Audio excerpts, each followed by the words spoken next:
Buckle up because we are diving straight into the biggest headlines of the week with no time to waste. We start today with a major look at the Lottery Corporation as we analyze their position in the market for April 2026. If you want to know exactly how this massive entity is shifting the landscape for investors across the globe, you cannot afford to miss these critical insights. Your brand new iPhone deserves the best protection, and the iLume 3-Pack Screen Protector plus 3-Pack Camera Lens Protector has you covered. Don't take risks with your iPhone. Click the link in the video description to shop now on Amazon. Next up, we are turning our attention to the troubling situation surrounding Joseph Duggar following his recent arrest. Paul and Christina Caldwell have finally broken their silence regarding their son-in-law, offering a deeply emotional and heartbreaking public statement. We are breaking down what their words mean for the family and the ongoing developments in this sensitive case. Then, we are clearing the air on the viral rumors circulating about the marriage of Mike Vrabel. Despite widespread social media posts claiming that Jen Vrabel issued a formal statement defending her husband amid the recent photo controversy, we have the truth about what is actually happening behind the scenes. We are separating the fake news from the facts to set the record straight once and for all.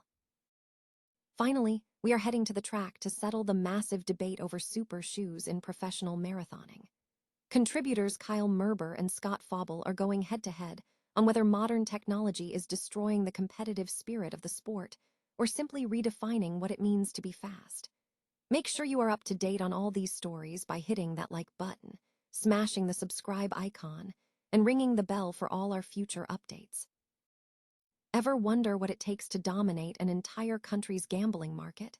Today, we are pulling back the curtain on the Lottery Corporation, or TLC as the market calls it. Forget the typical retail stock analysis. We are diving deep into why this Australian giant has become a magnet for the world's savviest institutional investors. With over 55,000 investors already on board, including the heavy hitters managing a staggering $13 trillion, you have to ask, what do they see that the rest of us might be missing? It is not just about the luck of the draw. It is about the cold, hard mechanics of a monopoly that keeps the lights on regardless of the economic climate. In this breakdown, we are peeling back the layers of TLC's business model to see if the hype matches the reality of their long-term growth potential.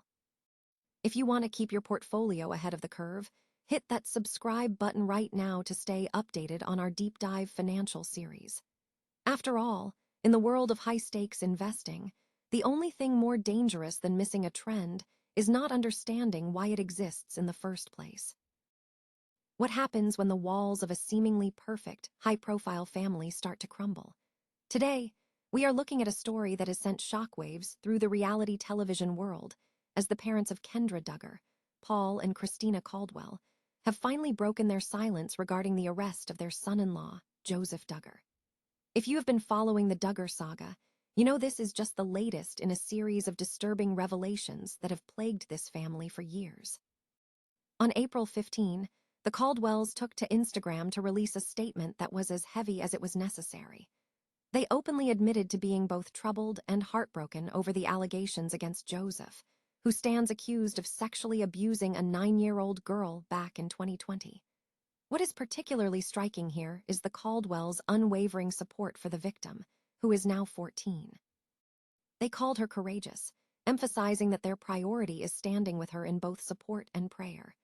It is a powerful stance to take, especially considering how deeply their lives have been intertwined with the Duggars. For those who need a quick refresher, Joseph is the seventh of Jim Bob and Michelle's 19 children, and his marriage to Kendra in 2017 was once seen as a cornerstone of these two families' public image. But behind the scenes, things were far more complicated. Paul Caldwell, who served as a pastor at Lighthouse Baptist Church, shared a tight-knit history with the Duggars, a history that allegedly hit a breaking point in 2020.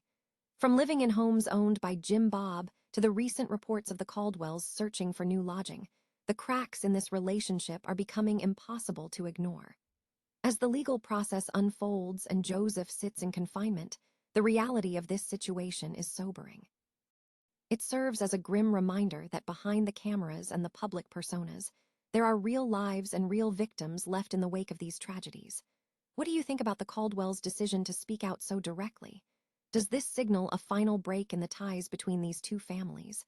Let me know your thoughts in the comments below, and don't forget to subscribe for more updates as this story develops. At the end of the day, accountability must always come before reputation.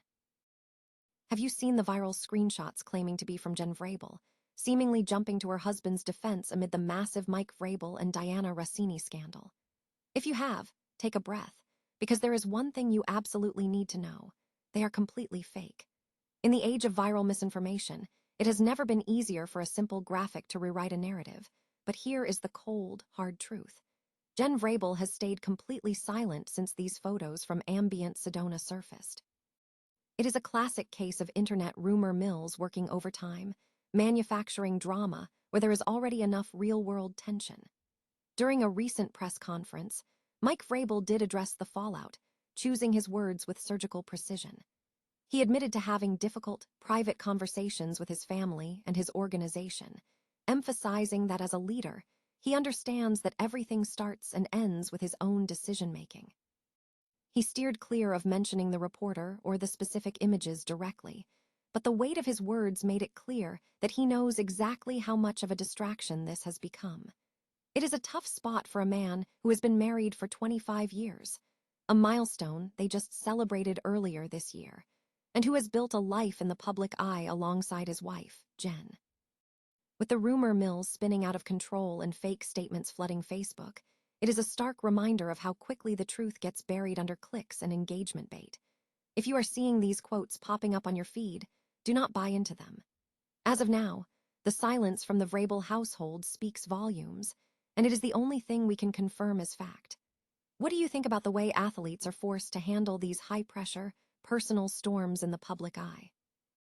Let us know your thoughts in the comments below, and don't forget to hit that subscribe button for more updates on stories that actually matter. After all, in a world full of digital noise, the truth is always worth waiting for. Is the marathon becoming too safe? With record-shattering times appearing almost every weekend, the sport we love is undergoing a massive identity crisis.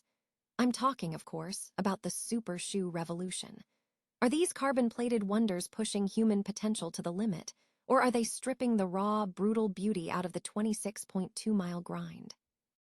Recently, TLC contributors Kyle Merber and Scott Fauble sat down to dissect this shift. The debate got heated, largely because Scott's social media take, that super shoes might be ruining the spectacle of elite racing, struck a nerve. And honestly, it's a point worth exploring. You see, pre-super shoes, a marathoner would cross the finish line looking like they just survived a war. Today, they finish looking like they could practically go for a jog the next morning. Scott argues that the risk is gone. The thrill of the marathon used to be that razor-thin margin between a glorious personal best and a complete, spectacular blow-up. Now, with advanced fueling, high-tech foam, and data-driven pacing, athletes are shielded.